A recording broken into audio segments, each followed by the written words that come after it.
As we all know, the big story today is the devastation that was wrought by two tornadoes that touched down in the Ottawa and Gatineau area, and that is our top story today. As we said, some students in the Ottawa and Gatineau region will be staying home today after tornadoes tore through, leaving thousands without power. CTV's Michel Boyer is on the ground in Dunrobin, and he joins me with the latest. Good morning, Michel. Ben, good morning. Okay, let's talk about an update on the conditions of the injured. What do you know? Yeah, that's right. Well, Friday, we're talking about 30 injured, 5 critically. Now we're being told that 4 are still in hospital. And it really came up quick. The alert came out at 4:44. And here in Dunrobin was the center of one of the tornadoes. Environment Canada classifying it as an EF3, winds of around 265 kilometers an hour. It ripped through here, jumped the Ottawa River, then went to Gatineau.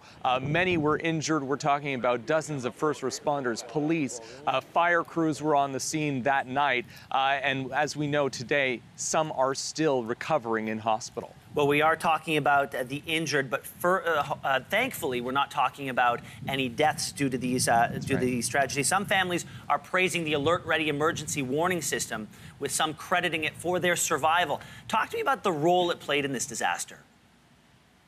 Well, a major role. I was in downtown Ottawa, and our cell phones went off. I was in the Rideau Mall, and everybody's phone was screeching with that emergency alert. Also, it came on the radio. It went on television.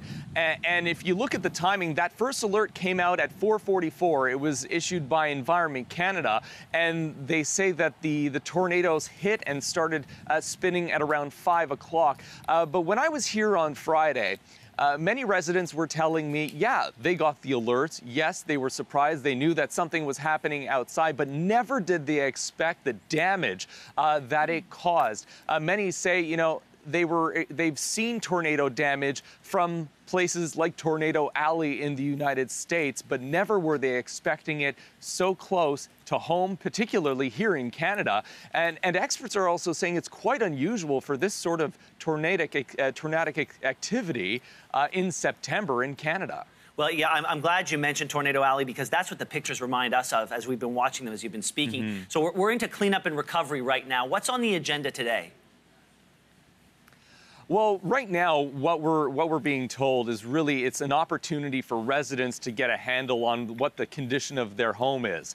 Some homes, like we saw on Friday, the homes were removed from their foundations, only a foundation left. Other homes were badly damaged. Others have damage just to the roof. And as you can see behind me, there's some structural damage. This was a barn that was in the process of being built.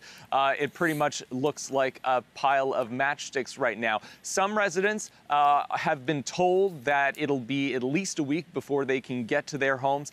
Other residents are also being told by contractors that it'll take months before any sort of construction will begin. And right now it's September, so if we look months away, we're talking about the middle of winter. So the residents are really wondering what happens next.